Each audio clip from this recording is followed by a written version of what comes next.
Jijoca, viu, pastor Miquel? Ó, aposentado da Marinha, não precisa de salário de pastor não, viu? Aí é só benção.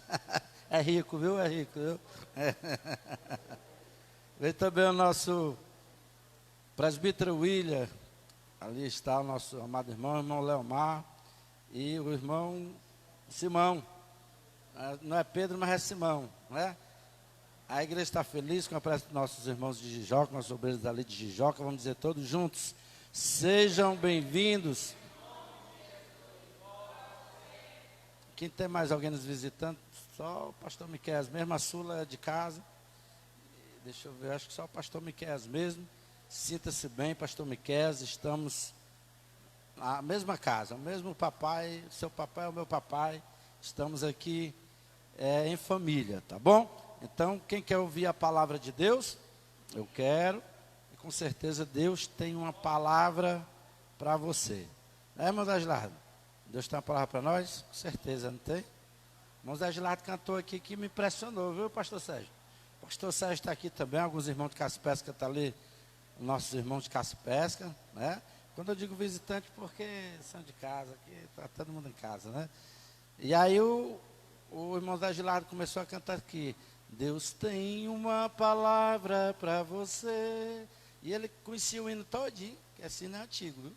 Aí a irmã Agilardo cantou, viu? Qualquer dia botar a irmã Agilardo para cantar dia de domingo. Viu? Quer cantar, irmã Agilardo? Vem aqui. Vem rapidinho, vamos já ouvir a palavra. É poeta, viu, irmão? Quer? Escritor, livro aí, já está no segundo livro. Autodidata, servo de Deus e nosso presbítero da Casa do Senhor.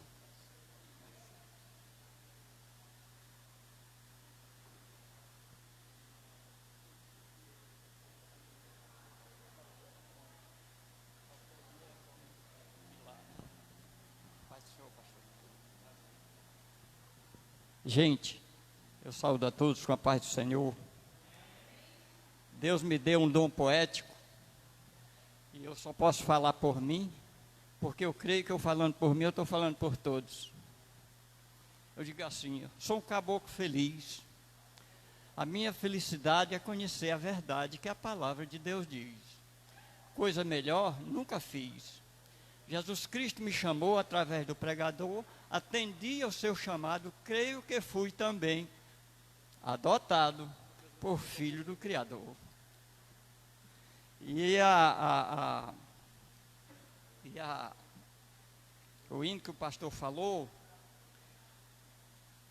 está aqui.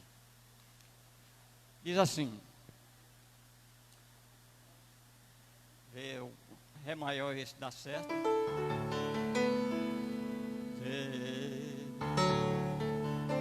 Deus tem uma palavra para você. É baixo.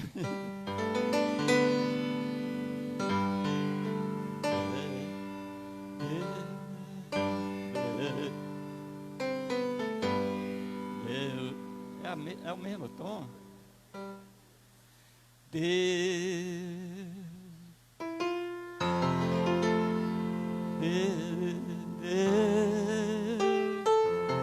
Tem uma palavra para você.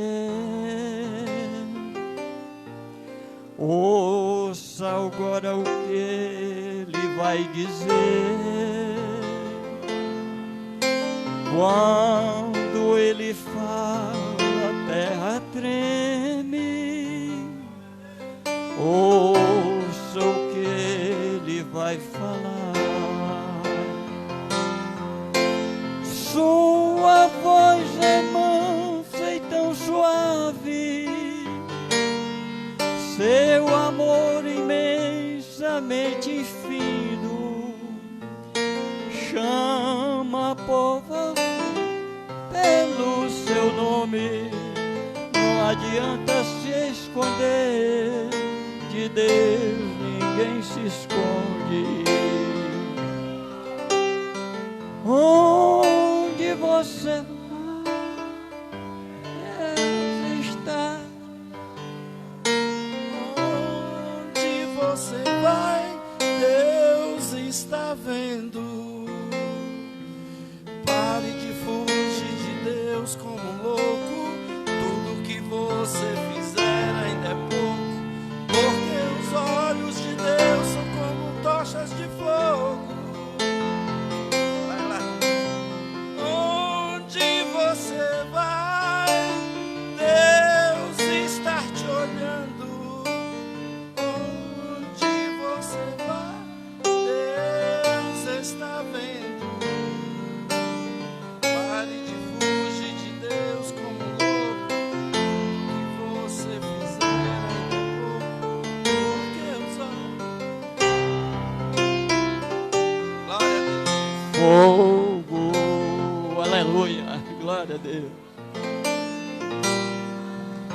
Pastor Miquel.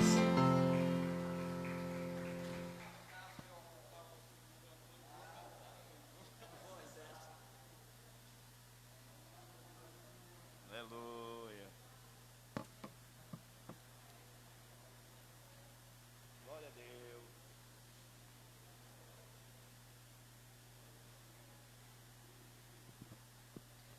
Eu cumprimento os irmãos com a paz do Senhor. Santo ministério de Deus, com essa paz gloriosa.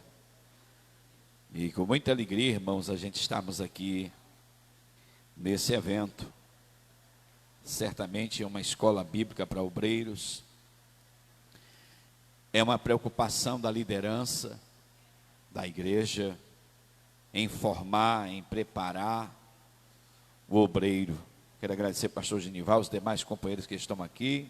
Carlos, amigo da gente, ao meu amado, que Deus abençoe, pastores. Trago o abraço do pastor Osíris, eu disse a ele que estaria aqui com os senhores, leve o meu abraço. Ore por ele, não está muito bem de saúde, nosso velhinho, mas Deus tem estendido as mãos sobre ele. Ontem ele não esteve no culto, estava não se sentindo muito bem, mas o Senhor tem guardado o seu servo, e ele manda um abraço, estende a todos os obreiros, nosso pastor da nossa convenção, a todos vocês. A gente fica feliz, pastor Genival, de ver a tenda se alargando, né? Deus tem cumprido promessas nessa casa de uma forma muito especial.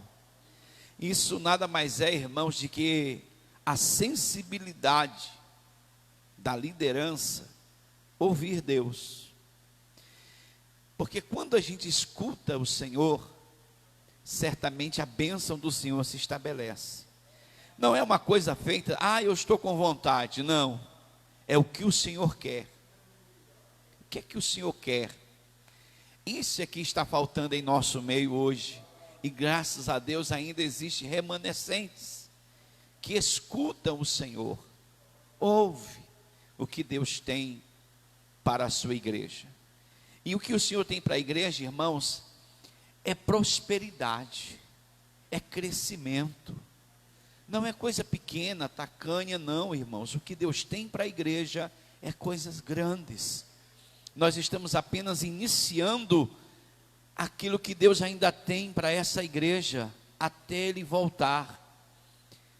Ele tem uma promessa, e essa promessa, irmãos, a cada dia vai se cumprindo, na medida da sensibilidade da liderança da igreja. E isso é que Deus tem dado a vocês. Para a glória do Senhor Jesus, eu não preciso rasgar seda, como diz o adágio popular, ao meu pastor, mas a gente vê realmente o empenho dessa liderança em ver essa igreja prosperar e crescer. Um dos maiores sinais disso é isto aqui. Isso aqui, irmãos, tem custos, não só financeiro, mas espiritual. Cada reunião como essa, cada movimento, existe uma demanda que por trás de tudo o que está acontecendo, para chegar do início de ontem, hoje, e um encerramento, há um envolvimento muito grande, mas uma única preocupação: preparar a igreja para os desafios que nós estamos aí à frente nesses dias. Quem dos senhores imaginou que o 2020 nós passaríamos pelo que nós estamos passando? Eu até me reservo em falar muito, porque já virou até chavão de pregador a situação dessa pandemia. Mas não tem outra coisa que vem ao nosso coração, de que a gente passou por isso e está passando ainda, correndo ainda em uma dificuldade, alguns pontos ainda de retorno de alguma coisa. Alguns países estão voltando a fechar suas portas, e a nossa oração aqui é que o Senhor tenha de misericórdia de nossa vida, que o Senhor tenha de compaixão. Quem de nós imaginou, quando nós ouvimos mensagens de pregadores no ano de 2019, a gente disse: ano de 2020, como dizem alguns irmãos, vamos arrebentar. Mas de repente, no mês de março, Deus deu uma puxada no freio, e certamente, irmãos, eu não sei vocês aqui, pastores, aqui a igreja, Deus é a nossa força, mas eu estou ainda buscando algumas situações ainda difíceis de irmãos que ficaram para trás. muitas pessoas ficaram para trás. E digo mais, irmãos, houve um avivamento em alguns lugares muito pulverizado, mas na verdade o que a gente identificou foi um grande esfriamento na igreja. Muitas pessoas que caminhavam, obreiros do altar, eu digo da minha igreja, obreiros do altar, homens separados ao presbitério, hoje se encontra em casa, a gente visita, dá uma palavra, ele diz: pastor, eu não tenho força, eu não consigo me erguer, eu não consigo me levantar. E aquilo dá uma angústia no nosso coração, mas ao mesmo tempo o Espírito Santo nos conforta, porque tudo é uma questão de decisão e de escolha. E eu louvo a Deus porque você fez a melhor coisa, escolheu estar aqui nesta manhã, no dia todinho hoje. Eu sei que vai ser, eu creio que é o dia todo hoje, né, pastor? Dia todo tem ali um faz-me rir abençoado daqui a pouco, né? Esse está cheirando, está chegando aqui, já vai animando aí o coração. Aleluia. Então, certamente, irmãos, esta é a preocupação de formar. Porque, irmãos, nós somos esta geração desse momento, mas de uma geração lá na frente que vai precisar receber o bastão das nossas mãos. E o que é que nós vamos entregar a essa nova geração? Eu não sei, Jesus pode vir hoje, mas pode vir daqui a 1000 anos. Ou não? Ninguém sabe, ninguém pode prever, mas até lá nós precisamos estar prontos, porque tem uma geração que está esperando receber nas nossas mãos aquilo que o Senhor nos entregou em espírito e em verdade. E o texto escolhido, irmãos, é muito maravilhoso, quando fala: procura apresentar-te a Deus aprovado como obreiro, e que não tem do que se envergonhar, e que maneja bem a palavra da verdade. A minha tradução muda um pouquinho aqui, mas a essência é a mesma. Eu tenho uma palavra, irmãos, e às vezes eu me preocupo muito quando eu vou falar para obreiros, porque vem no meu coração o que pregar para esses homens, o que acrescentar a eles. Homens que são leitores bíblicos, homens que são estudiosos, homens que militam na obra, o que eu posso acrescentar? Mas a gente aquieta, e o pastor aqui me deixou aqui algo que nos aquieta o coração. O soldado nunca deixa de estar se preparando, nunca deixa de estar buscando o preparo, porque a qualquer momento ele pode estar sendo requisitado à batalha. E todo dia nós aprendemos algo. E eu vou lhe dizer uma coisa, irmãos, que eu digo nas minhas pregações: não é como você começa, é como você vai terminar. A caminhada cristã, irmãos, ela é linda, maravilhosa, mas ela tem que ter começo, meio e fim. Nós não podemos apenas começar. Tem muita gente que tem um começo especial, maravilhoso.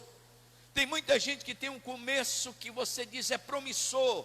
Nós que somos pastores, que identificamos no nosso meio homens, e a gente vai colocando ele aqui de lado da gente, vai colocando ele pertinho da gente, para ir despertando, para ir ajudando.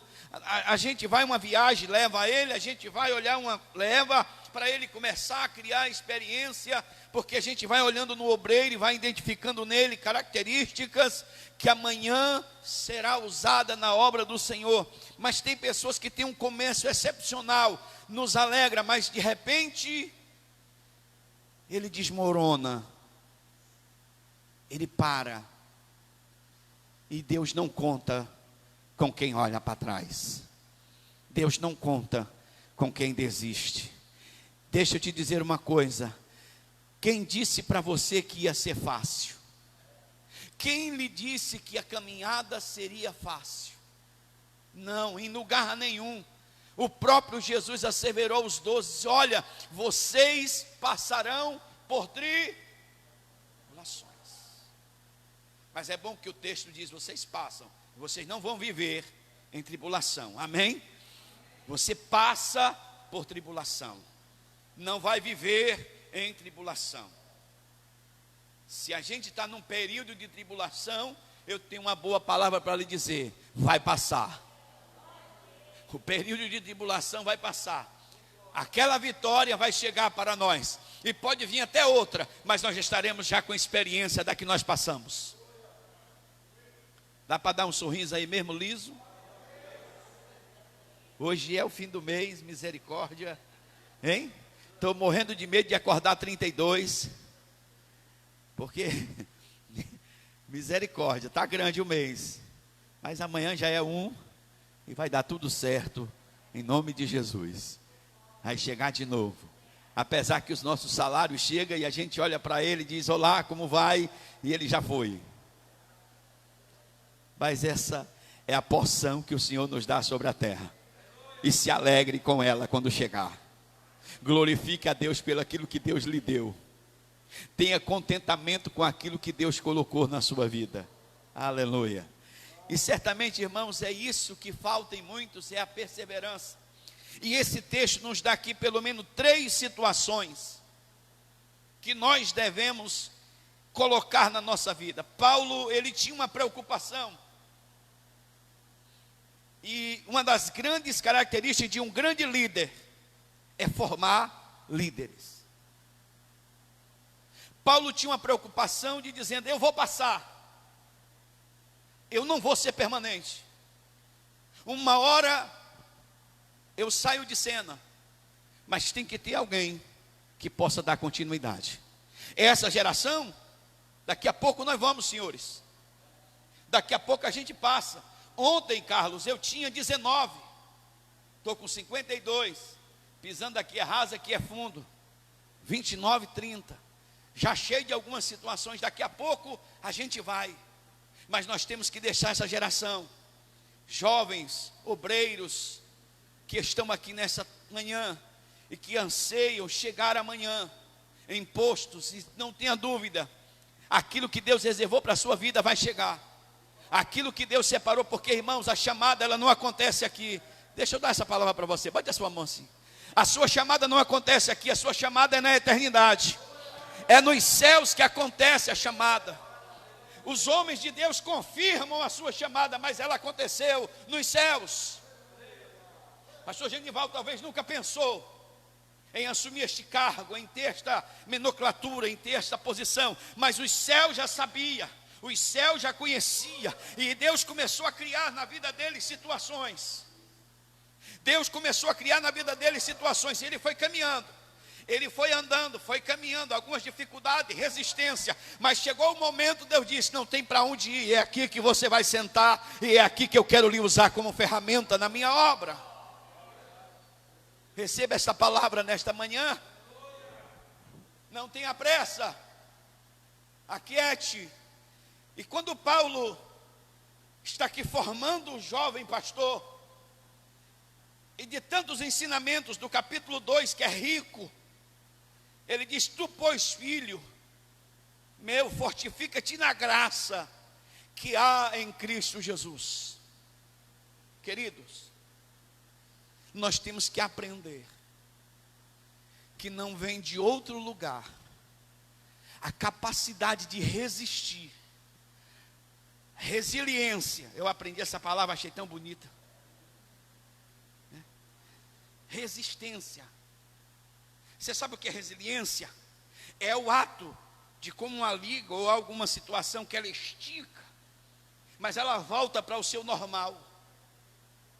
O obreiro, ele tem que entender que ele só vai desenvolver a resiliência se ele tiver uma fonte contínua na sua vida chamada Cristo. Porque Ele quem vai lhe ajudar a passar o intempérie da vida. Vai ter hora, pastor, que o Senhor foi esticado. Tem hora que você é puxado, tem hora que você é levado ao limite, tem hora que você é colocado no extremo da vida. Amém ou não? Tem hora que Deus lhe estica, permite, mas glória a Deus, bote a mão aqui. Você voltou para o mesmo lugar, adorando, glorificando, bendizendo, não desistiu, não abriu mão. Por quê?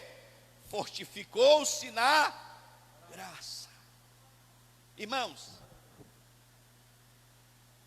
a gente às vezes faz assim: Deus, tira de mim este problema. Deus, resolve esta causa para que eu possa caminhar com mais facilidade. Deus, resolve este problema. A gente acha que algumas coisas mudando vai mudar algumas coisas na nossa vida. Você sabia que tem gente que acha que se mudar de igreja o problema vai acabar? Tem gente que acha que se vender a casa o problema vai acabar. Tem gente que acha que se vender o carro resolve o problema. Não. Mudar de estado, não. Deus deu uma lição a Paulo, linda. Paulo, há uma briga teológica sobre a questão do espinho de Paulo, e vamos deixar os teólogos brigar por causa disso. Uma coisa nós sabemos, era uma provação da parte de Deus que vinha sobre a vida dele. E ele orou, por 3 vezes pediu ao Senhor, e Deus não respondeu. E quando Deus respondeu, disse a ele: olha, aprenda uma coisa, não é eu tirando este problema que as coisas vão se resolver, mas aprenda isso, a minha graça, bate a mãozinha assim, a minha graça é suficiente para você vencer. Deixa eu te dar essa palavra, a graça do Senhor é suficiente para você vencer. Não é mudando as situações, mudando a paisagem, mudando as coisas, que as coisas vão melhorar. Aprenda a depender da graça do Senhor. E Paulo, ensinando ao jovem obreiro, ele diz: olha, procura apresentar-se. 3 coisas, irmãos, que precisam existir no obreiro. Uma, diligência. O obreiro tem que ser um homem diligente. Eu vou falar aqui no nosso linguajar, desenrolado. Obreiro enrolado não trabalha, não dá. O camarada enrolado, tudo é difícil para ele. Já prestou atenção? A menor tarefa que você dá a ele, ele diz: não, não vai dar. Não. Arrume logo outro, não dá certo para mim. Procura-te apresentar-se. Procura ser diligente. Irmãos, teve um momento em que Jesus disse: vamos dar de comida a esse povo. Aí o outro disse: não, se nós tivéssemos um rolo de dinheiro aqui, não dava. Onde é que a gente vai arranjar bodega, o novo? Onde é que a gente vai arranjar bodega para comprar comida? Mas teve um cidadão que no meio do povo achou um menino. O cidadão foi atrás de resolver o problema. Não tem bodega, não tem dinheiro, mas eu achei um menino com peixe e com pão. Pastor, não achei bodega nem dinheiro, mas tem esse menino aqui, com pão e peixe. O que é que ele fez? Foi diligente. Desenrolou o negócio. Não precisa o pastor estar dizendo, não. Ele olhou, viu a necessidade, viu a brecha, ele entra e preenche. O obreiro precisa ser diligente. O maior exemplo foi de Paulo na ilha de Malta, quando ele sofreu o naufrágio e que todos estavam ali com frio, com fome, e ele viu que o fogo estava se apagando. O que é que ele fez? Fez como os demais: eu vou me aquecer, eu vou procurar o meu. Não, a Bíblia diz que ele saiu buscando gravetos. Ei, escute, chegou a hora da gente parar de reclamar. Sabe, a gente às vezes, a igreja passa por período, a igreja passa por tempos. Tem período que a igreja, pastor, ela está num avivamento. Tem período que não tem um culto, que não tem a pessoa aceitando a Jesus.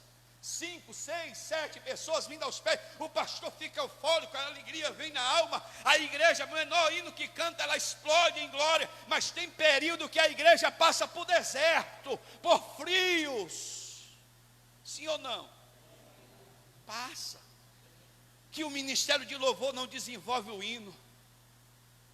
A pregação a gente se esforça, chega a dar uma dor na nuca, e não rola a coisa como era para andar. Os irmãos parece que comeram muito peixe, é um sono, uma bebedeira d'água. Eu não sei porque é que peixe dá, que os irmãos bebem tanta água quando comem peixe. Peixe salgado. É aquele período em que a gente, como pastor, disse: meu Deus, o que é que está acontecendo? Aí a gente já começa a fazer que nem o pessoal no barco de Jonas. Quem foi o Jonas? Quem é o Jonas? Quem é? É nessa hora que o obreiro, o homem e a mulher de Deus separado por Ele, colocado no lugar estratégico, porque deixa eu te dizer uma coisa, Deus não te chamou à toa, você não foi chamado porque o pastor achou seus olhos bonitos, e nem você tinha uma árvore genealógica excepcional, você foi chamado porque o céu soprou no coração dele e disse, eu tenho alguém, eu quero alguém, eu escolhi alguém, eu separei alguém, põe a mão sobre ele, porque é negócio meu. E o pastor vai lá, põe a mão. Porque Deus sabe que no momento certo, você como obreiro, diligente, vai fechar brecha, na hora certa. Queridos, o homem de Deus e a mulher de Deus têm a visão. O grande problema é que a vaidade bate no nosso coração, eu vou já chegar lá.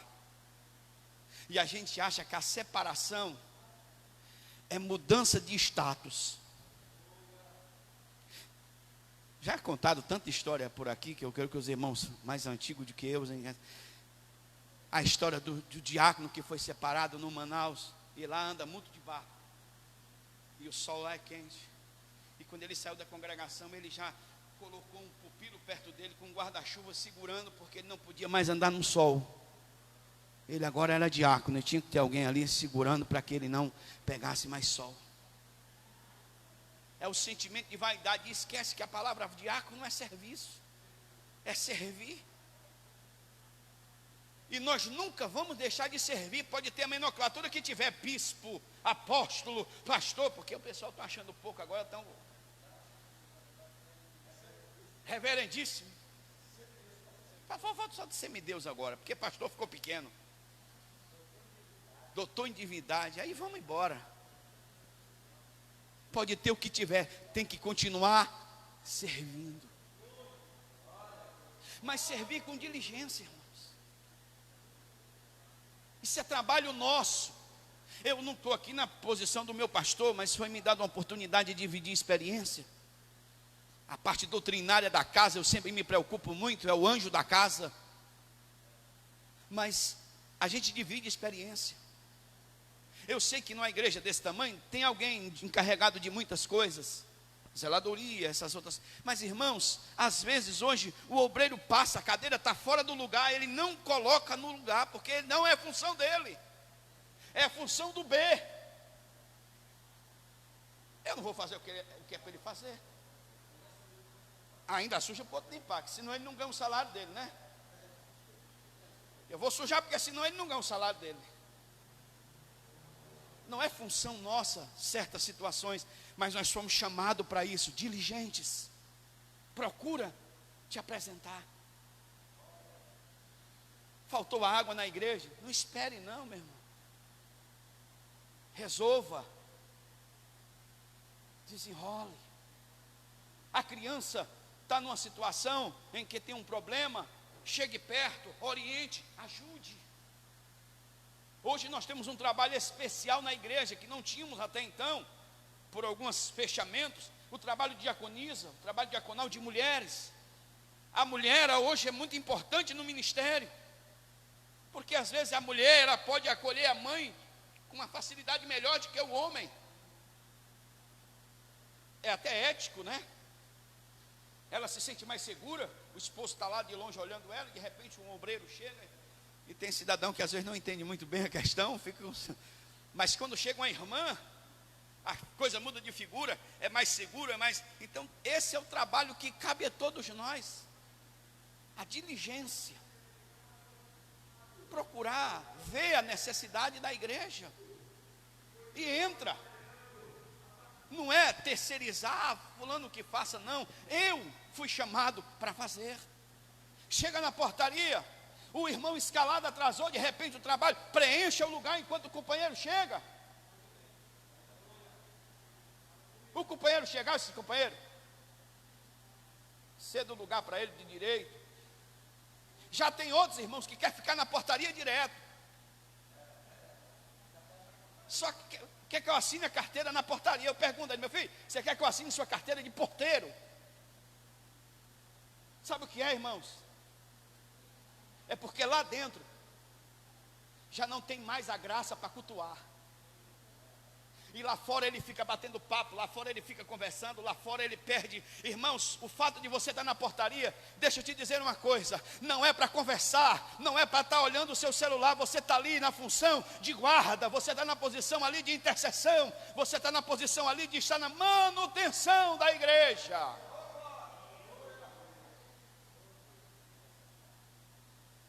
E como é importante esse trabalho. Lateral, frente, as irmãs dos banheiros. Não sei se o pastor aqui tem essas escalas de diaconisa nos banheiros, né? Lá a gente coloca um pouquinho, que é uma ordenzinha, né, irmãos? Não é uma coisa... Porque até nessa questão do uso das coisas, a coisa fica sem controle. Em alguns momentos dentro da igreja, o uso exagerado de papel, o uso exagerado de copos, o uso exagerado de tanto, porque acha que estou pagando. Mas a gente tem esse trabalho. As irmãs da manutenção do banheiro feminino, os irmãos da manutenção do banheiro masculino, os irmãos do corredor, os irmãos da frente.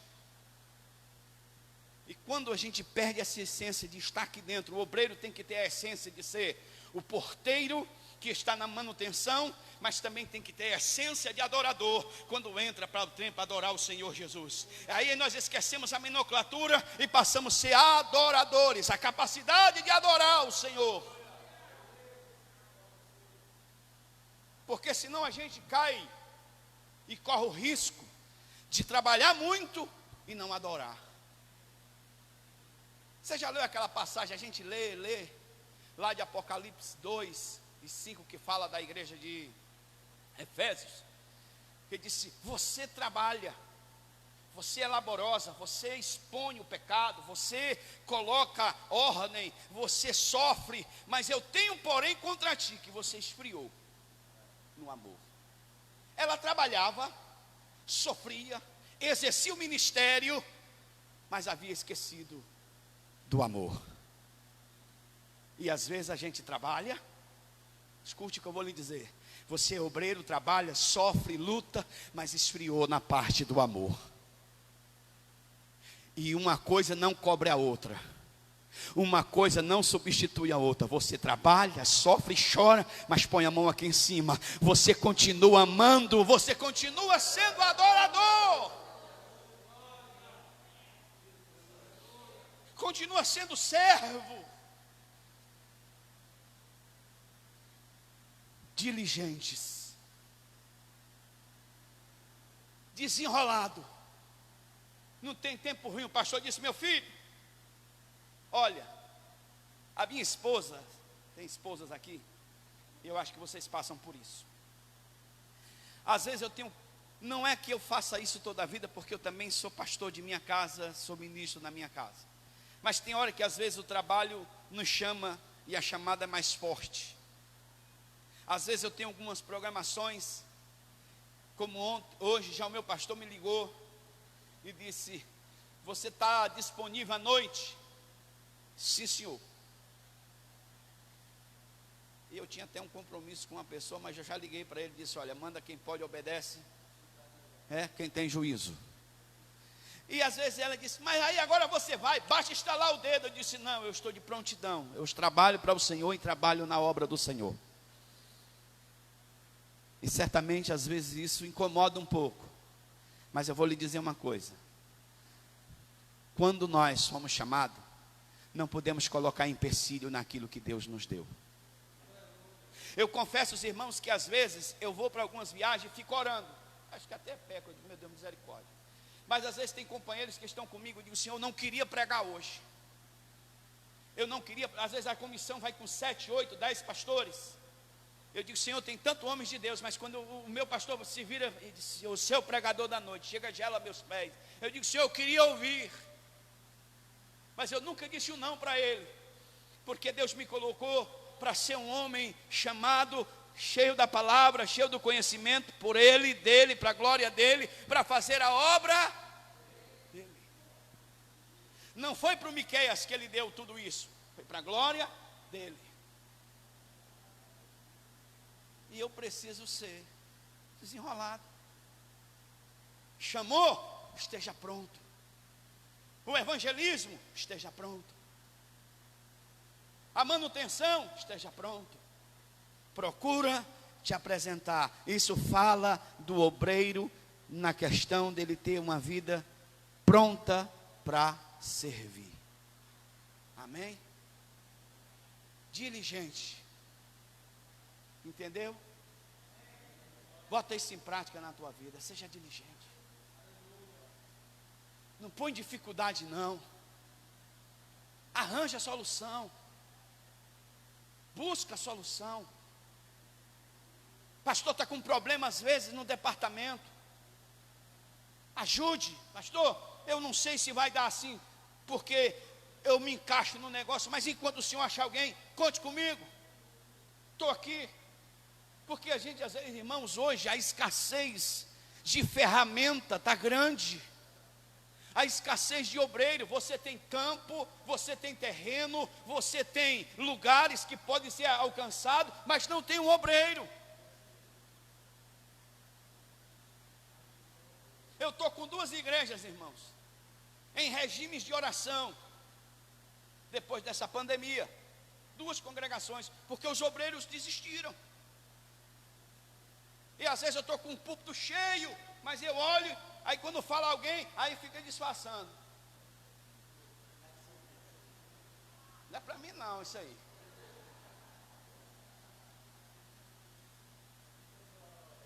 Sabe quem está dirigindo? Uma missionária. Uma mulher. Falar em mulher dirigindo nas Assembleias de Deus, todo mundo se arrepia, né? Não pode, não pode. Os homens não querem, as mulheres faz. Foi o que eu disse para o meu presidente. Ele disse, pastor, ele disse, e aí, o que tu vai fazer? Ele disse, pastor, eu não posso usar a nomenclatura pastora, mas missionário eu posso. Missionário eu posso, está no regimento. Missionária está dirigindo a igreja. Olha lá, dando glória para Jesus. Vocês se cuidem, viu? Os barbudos aí se cuidem. As mulheres estão chegando e o ministério feminino é forte. Desde o tempo de Jesus, olha lá quem eram as meninas. Mas falta pessoas que querem. E na verdade, irmãos, o que Deus procura de nós é pessoas que procuram resolver e ter a solução. Número 2, irmãos. Diligente e pessoas que tenham temor. Procura apresentar-te a Deus como obreiro aprovado, que não tem do que sem o temor. Irmão, temor não é ter medo. Temor é respeito. Eu tenho uma amizade com o meu pastor e eu tenho um temor de decepcioná-lo. Por isso eu vou fazer de tudo para que não quebre-se essa aliança, para que esta aliança não se rompa por qualquer falha minha, por qualquer situação que eu possa gerar. Esse é o sentimento do crente para com Deus. Eu não tenho medo de Deus. Tem gente que acha que Deus é uma deidade irada com o cetro na mão, a ponto de despedaçar quem quer que chegue perto dele. Não, Ele é amor, Ele é graça, Ele é bondade, Ele é Pai, Ele é fiel. Ele não nos quer o mal, Ele nos quer gerar bem. Mas falta em nós o temor, a reverência. Irmãos, me perdoe, eu não sei aqui, porque aqui Deus tem seus negócios em cada lugar,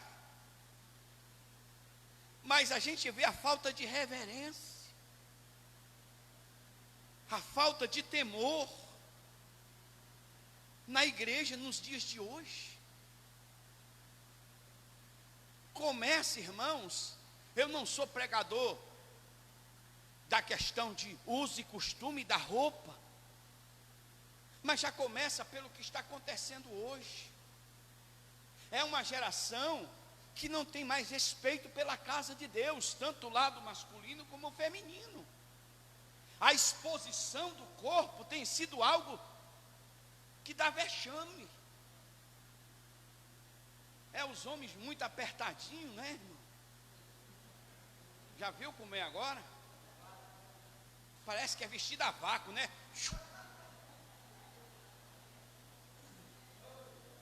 Eu louvo a Deus, irmãos, que a gente que é mais cheinho não sofre com essa questão, porque não tem como eu usar uma roupa slim. Ou é corte reto ou não dá. Mas está ficando até difícil a gente comprar paletó. Já notou que está ficando difícil você comprar paletó? Eu acho que daqui um dia a gente vai ter que mandar fazer, porque não tem mais corte reto.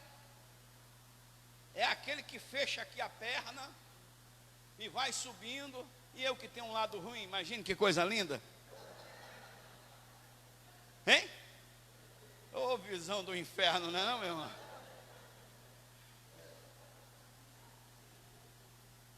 E essa geração é um colorido danado. Eu encontrei um pastor uma vez e disse: rapaz, não tem perigo de te perder não, meu irmão, porque com essa cor berrante que tu está aí na calça aí,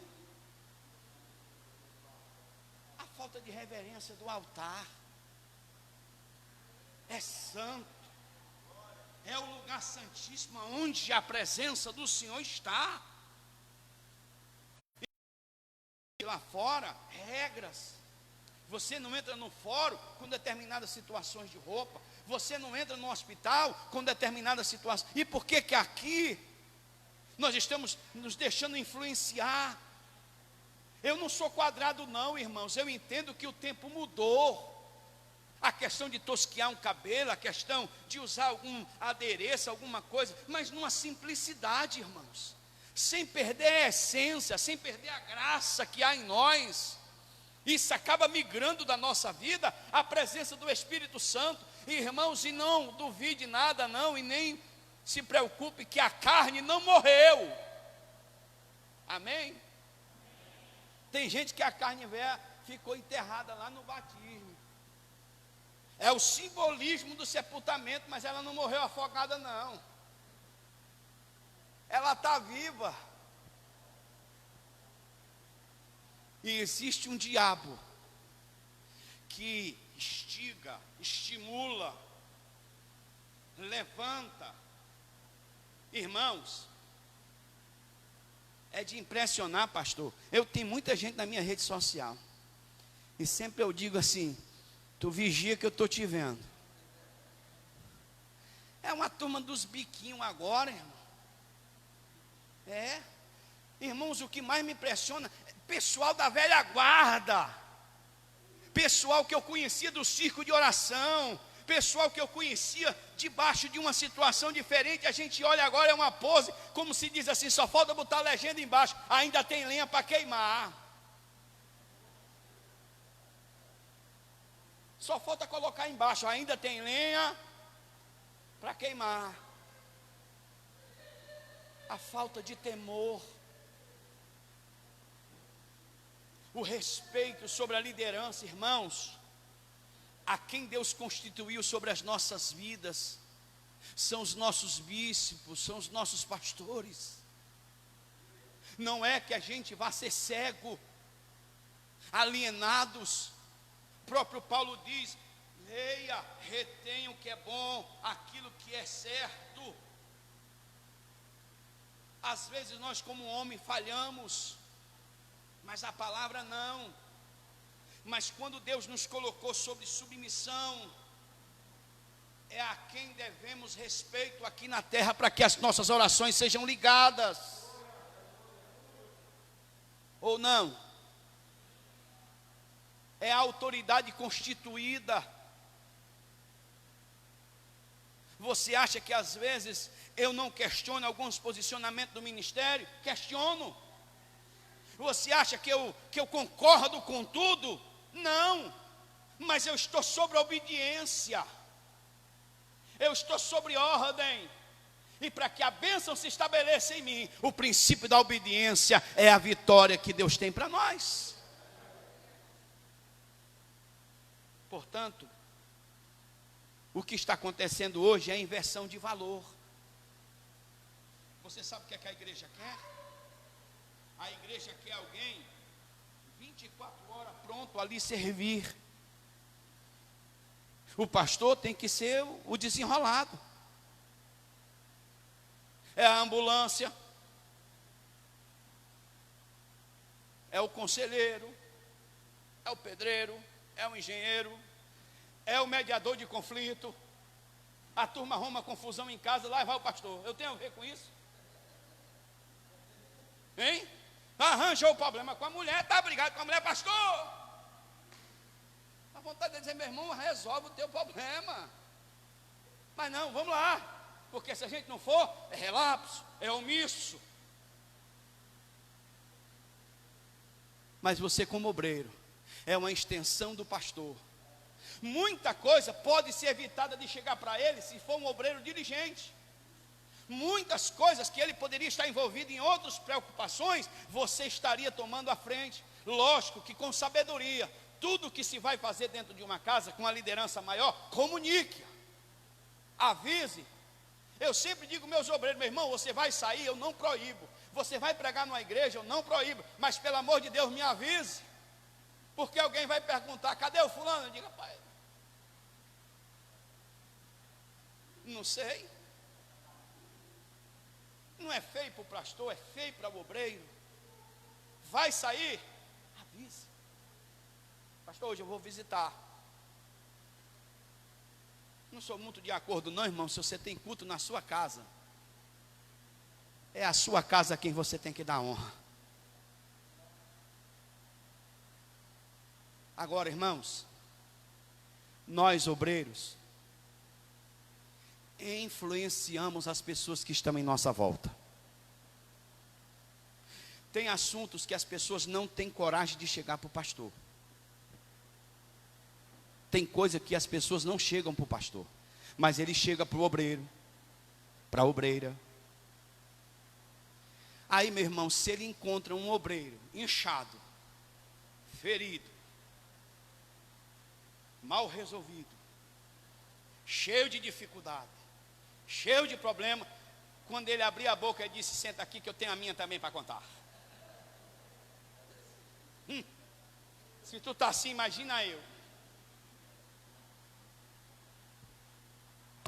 Eu sou por brincadeira, viu, pastor?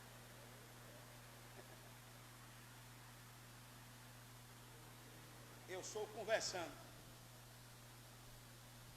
Senta aí que eu tenho o meu. E sabe o que é que você faz? Você faz um belíssimo trabalho do adversário da alma. Eu vou ser mais duro. Você faz muito bem o trabalho do diabo.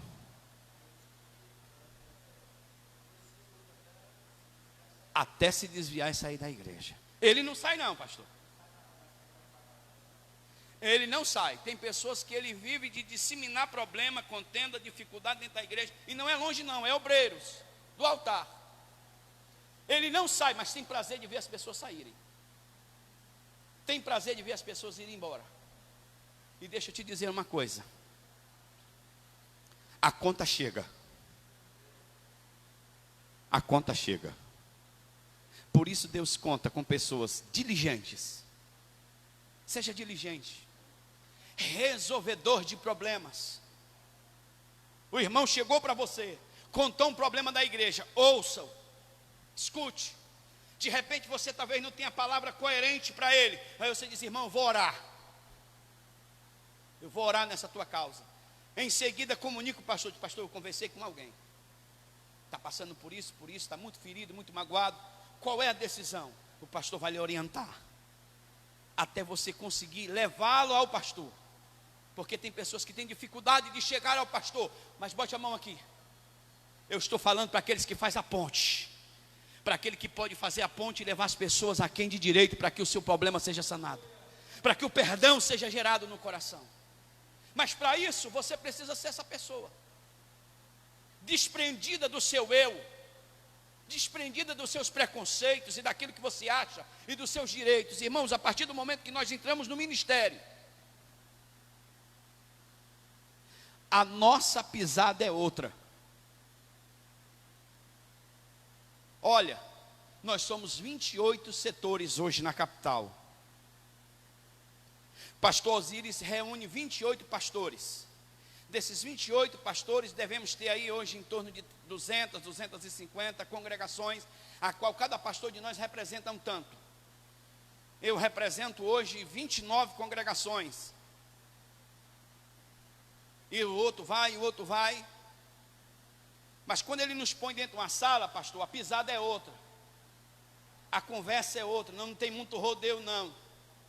É direta. O chicote é bem fininho a ponta. Bate que você arrepia todinho. E o capeta do lado dizendo: tu precisa disso não, cara. Tu é bom. Tu não precisa disso não. Tu pode chegar em qualquer lugar e tu vai arrebentar. Tu vai fazer isso. Para que você viver debaixo de humilhação e de chicote? Eu digo, não é humilhação nem chicote. É pai ensinando a filha a se conduzir, a andar na presença e fazer a coisa correta. E o que eu tenho é do Senhor. E eu preciso de cobertura pastoral para isso. Pastor, que tem de gente arrebentado. Essa semana mesmo, me procurou um presbítero, me pedindo perdão. Eu digo, meu irmão, quem sou eu? Mas se você precisa, eu estou aqui. Abri uma igreja com ele ali no Pio 12.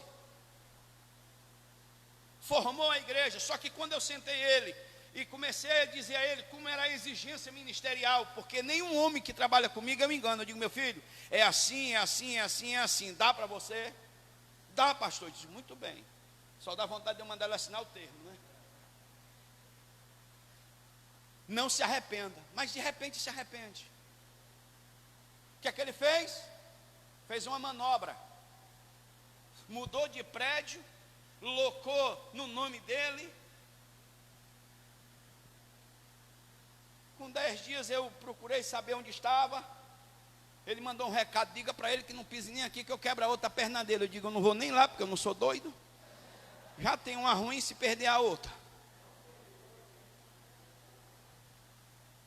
Eu digo, diga a ele que entrega aquilo que é da igreja de direito, que está documentado para evitar problema. E o resto, 3 anos se passou. A esposa achou um rapaz mais bonito do que ele, foi embora.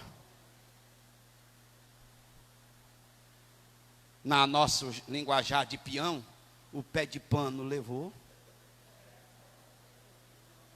Quem conhece esse linguajar, o pé de pano, na construção civil? É o pé de pano, ele vem macinho, ó. Sem zoada. Miserável, cara. Levou. Hoje, ferido, rebentado, com uma filhinha, porque a mulher nem a filha levou. O que foi isso, irmão? O ego e a falta de temor. Essa obra é de Deus. Esses homens estão aqui colocados por Deus. Vocês assumirão trabalho, e eu profetizo isso, que não são pequenos, serão grandes trabalhos. Direcionado por Deus, mas com temor, porque a obra vai crescer e você vai ser assediado. Quantos convites eu não já recebi? Bons, salário que não era ruim. Aí a gente dá uma balançada. Olha, será que nem a hora? Aí a gente tem temor, diga temor. Aí vai para o joelho, diz, papai, chegou a hora, papai. Quem mandou você se levantar? Quem mandou você querer sair? Fica no lugar. Irmão, tem hora que Deus manda você ficar no lugar deserto. Eu já contei isso aqui recentemente. Acontece essas coisas no ministério. Não se assuste não, viu? Estou pregando para pessoas maduras aqui, não vão sair daqui escandalizados. Houve uma situação que eu estava muito bem aqui na Raul Barbosa, muito bem estabilizado. Tinha feito a inauguração na igreja, estava tudo direitinho. Estava nas vésperas de receber os ar-condicionados, era um sonho, climatizar a igreja. Aí eu fui chamado no gabinete, o pastor disse, olha, nós estamos precisando do setor 10 e a gente queria saber se o senhor cedia. É um perguntar se o senhor cede. Quem é doido para dizer que não, né? Eu disse, pastor, é da obra, eu estou disponível. O senhor, eu vou para onde? O senhor vai para o Aquiraz. Deixei uma congregação aqui com quase 13 congregação, partindo para uma 14. Cheguei lá, uma congregação em um pequeno trabalho. Uma renda que só Jesus na causa. Aí eu disse, agora é a vez que eu vou dar um voo, não vou ficar de jeito nenhum. E a mulher do lado disse, eu vou contigo.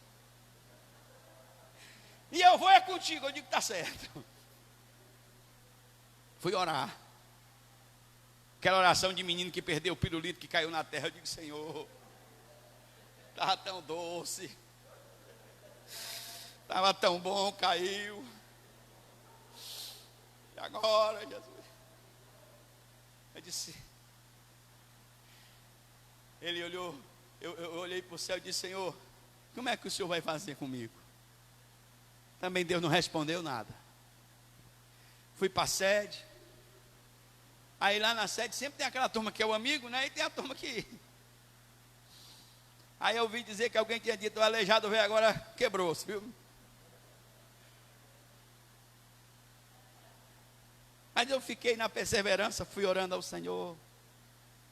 Aí eu estava numa oração. Deus levantou um vaso e disse, olha, a questão não é onde, como, é quem está com você. E eu lhe fiz uma promessa que eu nunca lhe deixaria. Deixa eu te dar essa palavra, enquanto Deus estiver com você, não tem lugar ruim, não tem lugar deserto, não tem lugar difícil. O que é que ele disse para Isaac? Permanece na terra, semeia no seco, porque você vai colher. Passei 4 anos lá, irmãos, para a glória do meu Deus. Eu deixei lá com 12 congregações, uma renda abençoada para o pastor. E me trouxeram aqui para Fortaleza. Quando me trouxeram aqui para Fortaleza, eles dividiram o setor lá em 2. Aí o pastor me chamou e disse, olha, você vai dirigir o setor 23, setor 27 e setor 28. Eu vou criar uma área e vou lhe dar. Todos esses setores agora estão nas suas mãos. Você vai ser o pastor da área, será abençoado como pastor do setor e será abençoado como pastor de área. Eu digo, recebo de Jesus porque Ele é maravilhoso e é fiel. Deixa eu te dar essa palavra. Seja fiel no muito, seja fiel no pouco, que Ele vai lhe abençoar. Tenha temor. E olha, irmãos, que eu não sou tão letrado, viu? Porque lá houve uma época que para ser pastor de setor tinha que ter teologia, tinha que ser formado. E eu fiz uma 3ª série bem feita, eu fiz 3 vezes.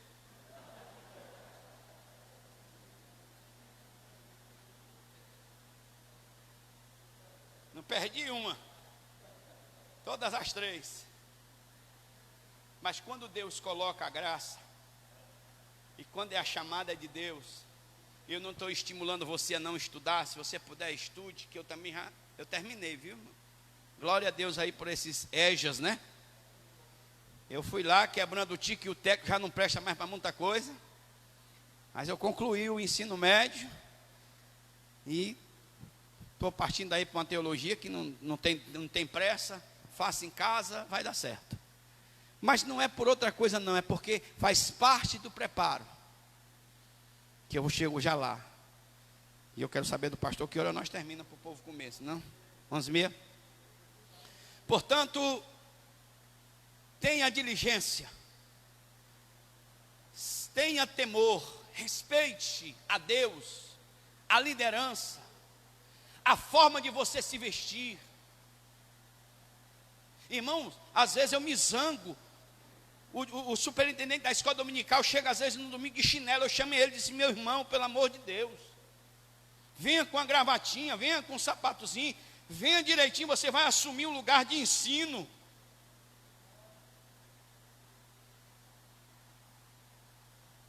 Amém?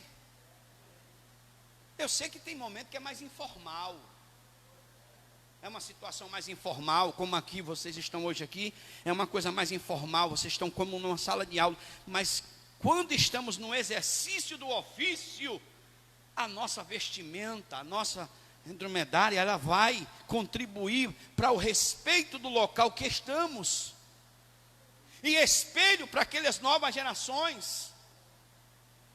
Irmãos, isso está se tornando tão banal, que as pessoas que estão vindo para o ministério não têm mais o prazer do paletó e da gravata. Eu não sei você, mas no dia que eu botei a minha primeira gravata, língua de boi no pescoço, quem lembra delas? Olha a largura das miseráveis. Parecia um palmo. Foi a maior felicidade da minha vida. Eu colocar aquela gravata. Eu toda a vida, desde jovem eu sofri esse acidente, eu tinha 19 anos. Mesmo quando eu ingressei na igreja, aí era o meu dia de tirar a portaria, eu levava a minha cadeirinha. Eu ficava em pé um pedaço, sentado outro, em pé um pedaço, mas eu estava lá. Era o dia mais alegre para mim, era estar na portaria com a minha gravata, a língua de touro na boca. Mas hoje as pessoas não têm mais. Uma das maiores situações, eu sei que o nosso Nordeste é quente, está aqui, nós estamos dentro de um ar climatizado, eu estou aqui suando. Mas nós temos que ter essa situação de quando adentrarmos, isso é uma forma de temor. Adentrar a casa do Senhor como obreiros. Você é diaconisa, padroniza sua farda.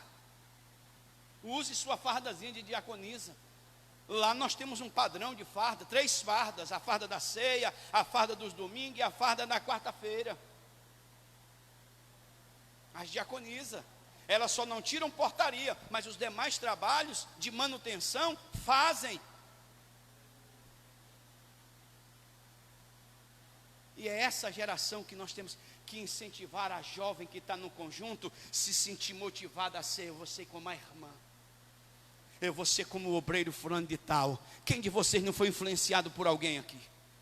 Um pregador, um pastor, que você olhava para ele e disse: eu quero chegar ao menos perto deste homem. Eu quero ter pelo menos alguma coisa, alguns traços desse homem na minha vida. As nossas referências estão sumindo. As nossas referências, porque o temor tem saído do coração de muitos. Tratam a casa de Deus como qualquer lugar, menos a casa do Pai. Deixa eu te dizer uma coisa. Procura te apresentar desenrolado, diligente, com temor. Número 3, conhecimento. Que maneje bem a palavra. O obreiro dirigente se apresenta. Não precisa o pastor. Irmãos, chegou um momento, aqui graças a Deus eu vi um cidadão que está trazendo água. Glória a Deus pela vida dele, é diácono. Falou na oferta, ele já estava com a salva na mão. Mas às vezes, irmãos, eu tiro lá na nossa sede, às vezes: irmão, diácono, parece que o diácono só quer ser diácono na igreja dele, na sede ele não é. Ora, ponha isso no seu coração, que isso não é nenhuma demérito. Quando eu estou na sede, eu não sou pastor de área, eu não sou pastor setorial, sou pastor auxiliar. Estou à tutela do meu pastor para ele me dizer: vai e vem aonde eu vou, porque ele é a liderança maior.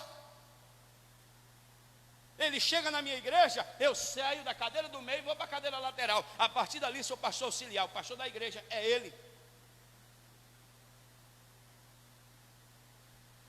E hoje fica uma luta medonha, aí o outro fica estudando: vai tu, não, vai tu. Dê um pulo, se disponha, é você que vai. Ah, foi muito, volte para o seu canto, qual é o problema? Tem vergonha? É que nem os irmãos orando, né? Fica esperando um pelo outro para ver quem levanta a oração. Eu não vou levantar, pode o irmão levantar, eu fico com vergonha. Irmão, abra a boca. Se um levantou, baixa a sua, deixa ele orar. Não é assim não?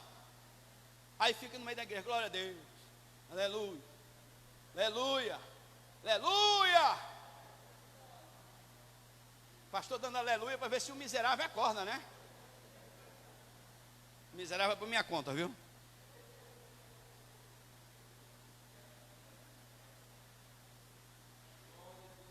Diligente, temor, reverência, cuidados na rede social, viu, irmãos?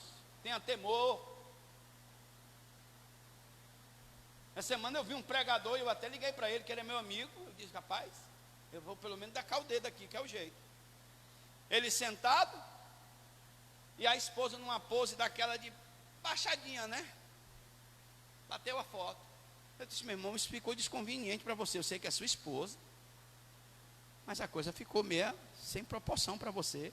Um homem público, um pregador. Você expôs a sua esposa, você se expôs.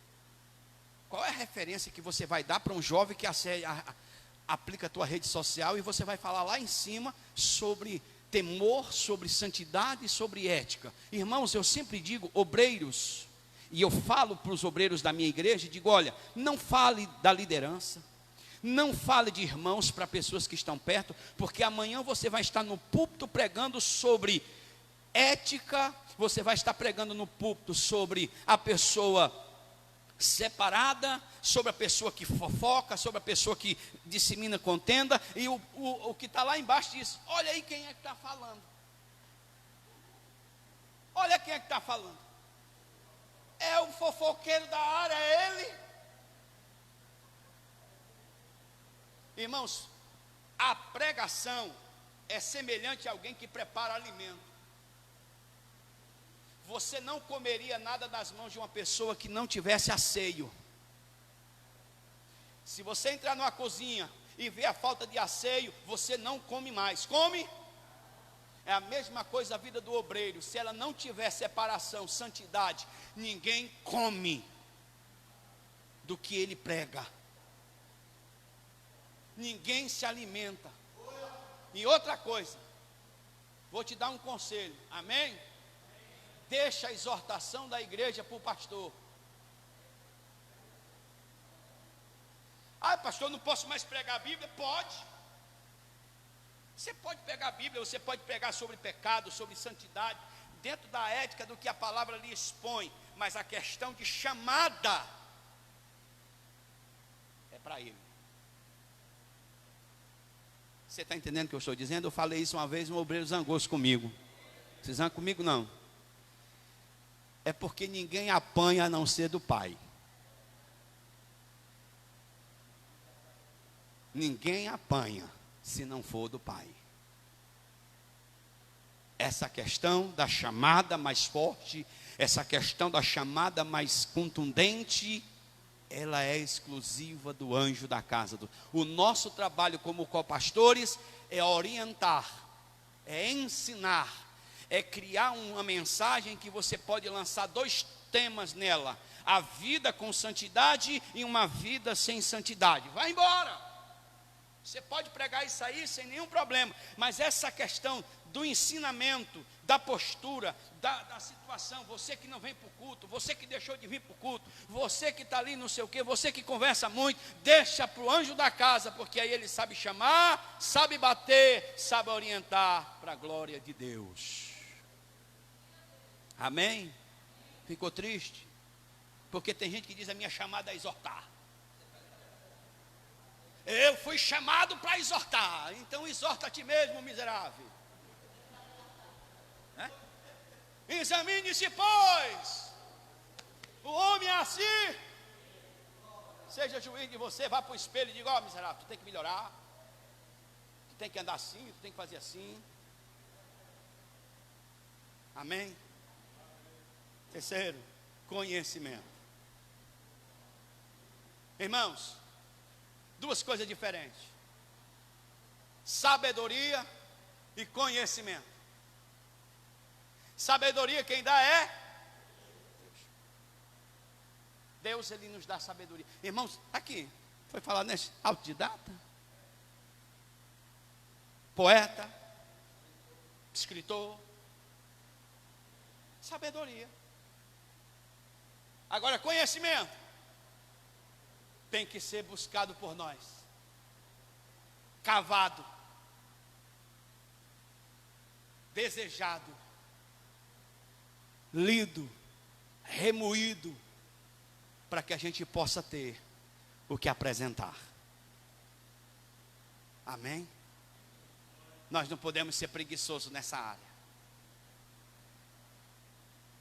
Nós não podemos ser relapso nessa área do conhecimento.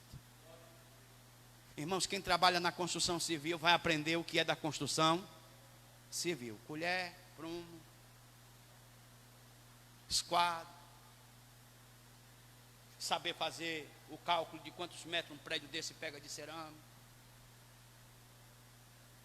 a dosagem de uma massa. A gente aprende, vai, peão. Ninguém começou pedreiro, né? Aprendeu com o pai, né? A massa.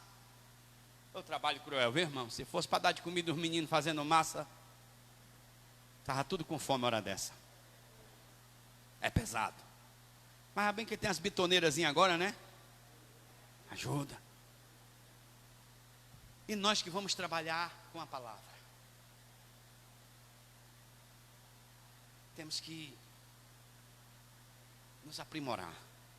Irmãos, um dos maiores ensinos negligenciados hoje nas Assembleias de Deus, pastor, é a escola bíblica dominical. Eu não sei o senhor aqui, que eu tenho fé que aqui seja diferente.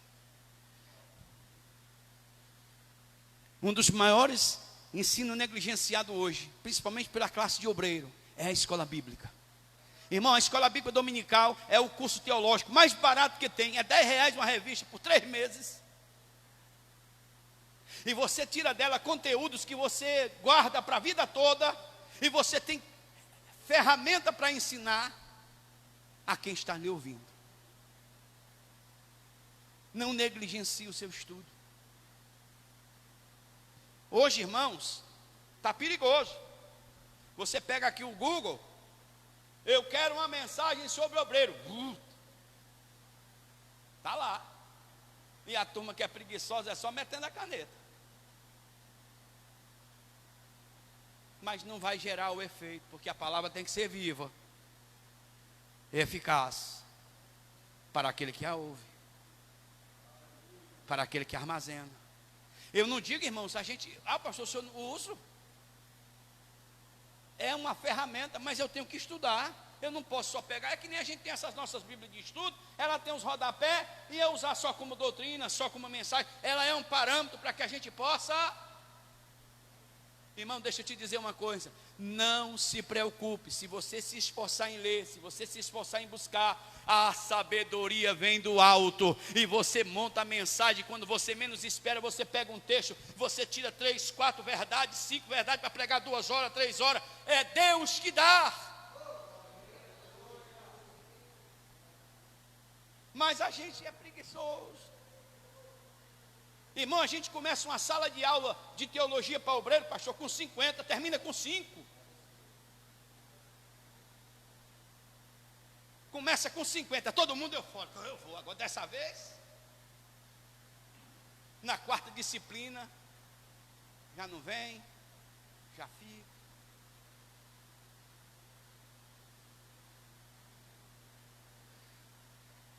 Nessa AGO que passou, foi feita uma prova com candidatos a evangelista. E foi perguntado dentro da prova a doutrina da salvação. E teve gente que não conseguiu responder. Regeneração, santificação, adoção, salvação. Teve gente que não conseguiu responder. O que é, irmão? Não leu. Aí amanhã você vai estar pregando. E olha, eu vou te dizer uma coisa. Daqui a pouco nós estamos pregando para gente formada dentro da igreja. Tem muita gente formada dentro da igreja. Gente que conhece. Não engole mais muita coisa não. Tu está entendendo o que eu estou dizendo? Eu não estou falando que a gente vai ter aqui um português polido, impecável, porque pela misericórdia, meu irmão, português é. E principalmente nós aqui que estamos no Ceará, vamos assim mesmo, rebola no mato, bem aí. né?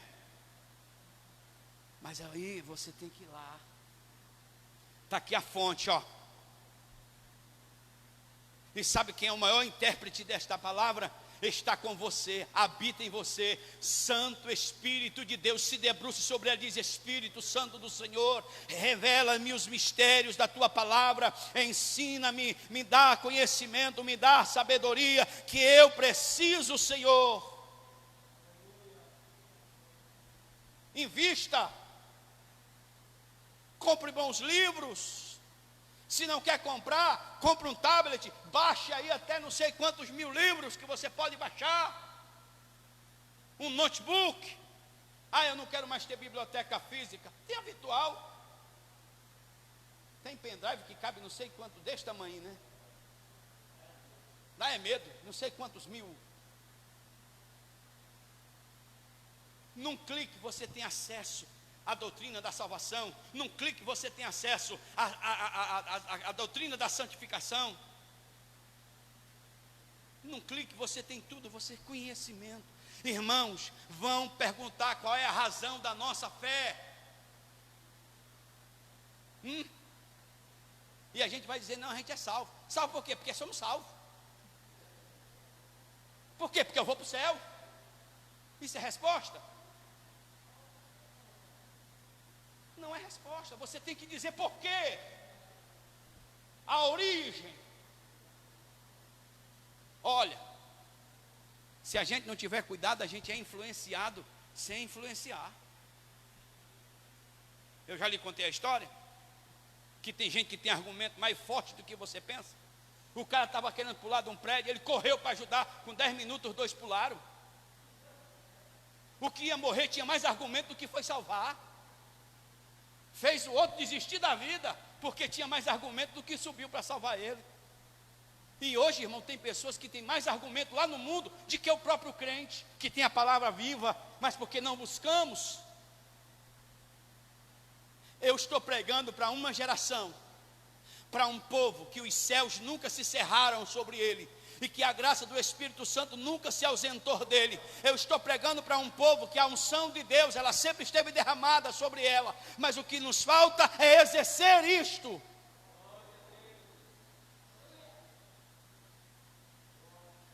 Tem coisa boa, tem coisa melhor no mundo de que a gente ouvir uma mensagem com conhecimento e com graça. É gostoso, é bom ouvir. E eu quero ministrar sobre a tua vida hoje a unção da graça do Senhor Jesus, para que você tenha a palavra do conhecimento, mas tenha a palavra viva. Olhe, tem momento na nossa vida que a gente deseja parar. Tem momento na nossa vida, eu já vou encerrar, querido. Tem momento na nossa vida que nós desejamos parar. Tem momento na nossa vida que nós nos sentimos tão sufocados que o que a gente queria era só uma cadeirinha lá atrás, pastor. Era só uma cadeirinha lá atrás e um cantinho para a gente dar glória a Deus. A gente não quer desistir de Jesus, a gente queria quietude. No capítulo 18 e no verso 9, Paulo, ele se viu desse jeito. Ele se viu aperreado. Ele pregou nas sinagogas e os judeus iam de ímpeto contra ele. Investiu contra ele de uma forma tal que uma hora ele balançou as vestes e disse: eu não prego mais para vocês. Porque tem hora, obreiros, olhe para mim, que você vai passar períodos como Jeremias, 40 anos pregando e você não vê mudança. 40 anos pregando e você não vê mudanças. E alguém grita: fracassou não. Fracassou quem não ouviu. Fracassou quem não colocou em prática. Perdeu quem não atendeu. Porque o que tinha de vir veio e poderia ter sido evitado se tivesse escutado. Bote a mão aqui, deixa eu te dar essa palavra. O trabalho do mensageiro muitas vezes não é mudar, mas é de anunciar. O seu trabalho é de anunciar. Então aquiete o seu coração. Essa palavra eu dou para os meus pastores. Tem pastor que chega e diz: pastor, eu vou entregar. A congregação lá no rende. Parece que enterraram a cabeça de um jumento lá, pastor. Eu digo que culpa tem um pobre do jumento. Não vai dar, eu digo, fique quieto. Você tem a mensagem, ele diz: tem, entregue. Pregue. Não cesse. Esse é o seu trabalho, você foi mandado para lá para isto. Mas pastor, eu queria ter o sucesso de ver alma. Eu digo, tenha calma. Você está semeando. Eu estou lhe cobrando dinheiro. Eu estou lhe cobrando dinheiro de aluguel. Eu estou exigindo de você renda. Não, senhor, eu digo, continue a obra. Porque tem hora que a gente quer parar. Mesmo diligente, mesmo com temor, mesmo com conhecimento, tem hora que a gente quer parar. Mas nesse mesmo capítulo, quando Paulo deseja parar, a Bíblia nos dá aqui uma visão maravilhosa. Eu queria ler com você aqui. Capítulo 18, verso 9. Olha que coisa linda, como é que Deus faz. E disse o Senhor em visão de noite a Paulo: não temas, fala e não te cales, porque eu sou contigo, e ninguém lançará a mão de ti para te fazer mal, pois tenho muitos povos nesta cidade. Você sabe o que é que Deus está dizendo? Não é hora de nós olharmos para trás. Às vezes você diz: eu não quero mais pregar na minha casa, eu não quero mais pregar para minha família, eu não quero mais pregar nesse bairro, eu não quero mais pregar nesta igreja. Irmãos, escute, eu vou encerrar. Ponha isso no seu coração. A igreja não é sua inimiga. Obreiros, a igreja não é sua inimiga. Tem muitas pessoas que acham que a igreja é inimiga dele.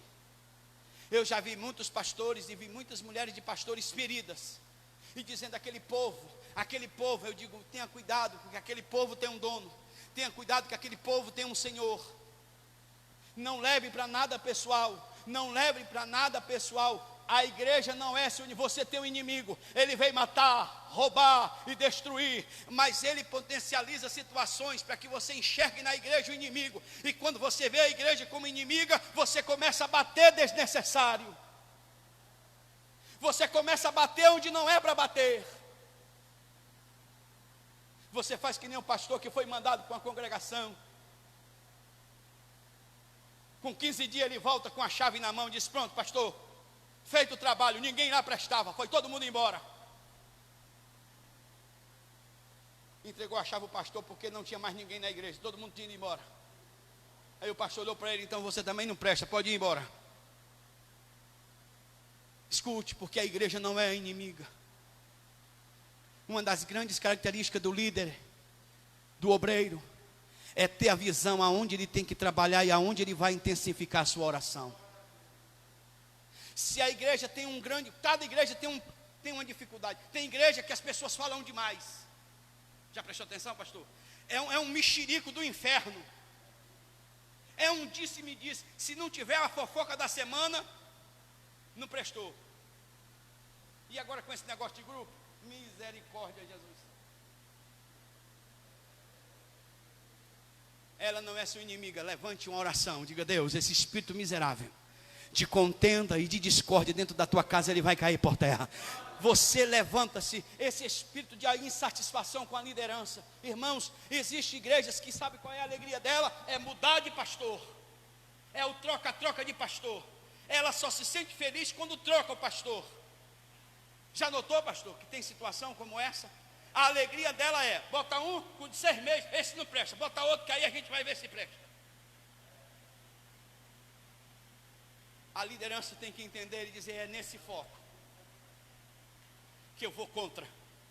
Esse espírito de insatisfação vai cair por terra, irmãos. Nós servimos um Deus que não precisa de muita coisa. Eu sirvo um Deus que Ele só quer um par de joelho. Escute o que eu estou lhe dizendo. Ele não precisa de uma congregação inteira. Ele não precisa de uma nação. Ele precisa de um homem e de uma mulher que vá à presença dEle dizendo: Deus, nós não aceitamos isso dentro da Tua casa. Esse mal vai cair por terra. E a liderança maior, o obreiro é que é responsável por essa batalha. Fique de pé, por favor, com a consciência do meu pastor. Escute. Não é tempo de nós calar. Não é tempo de fecharmos a boca. Ainda tem muitas almas para ser ganha, queridos. E os instrumentos que vai fazer essa diferença, eu estou olhando para eles. Homens e mulheres capazes e capacitados por Deus para fazer esta grande obra. Irmãos, alguns anos atrás Deus me deu uma visão à noite. E eu nunca me esqueci dessa visão. Ele disse: homem, eu tenho mensagens para entregar aos meus amados, que nunca foram escritas em livros, que nunca foram dadas em cursos teológicos. Eu tenho mensagem que vai fluir do meu trono ao coração dos meus filhos.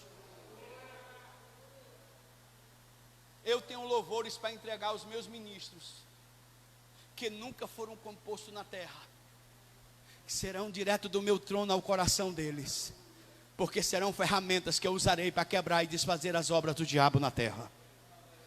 Agora ele diz para nós: irmão, nós precisamos estar no lugar para receber. Essa graça, ela é para o obreiro, é para o homem e para a mulher de Deus. Você sabe qual é o nosso problema? É que parece que a gente lê a Bíblia assim: esses sinais seguirão aos pastores, aos bispos. Está escrito assim? Como é que está escrito?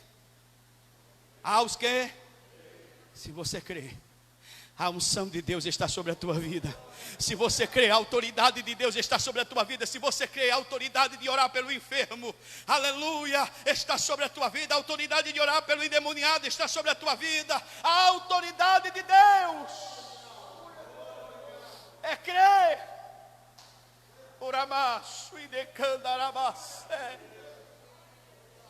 Portanto, aplique na tua vida.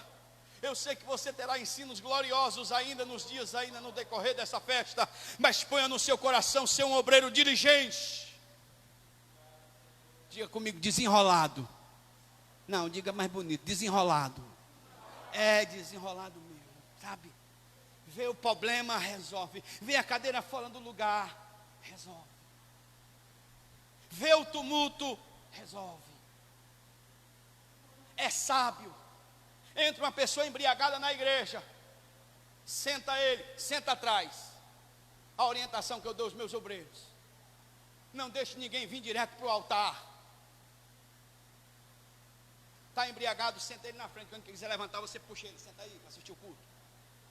Quer levantar? Senta aí para assistir o culto.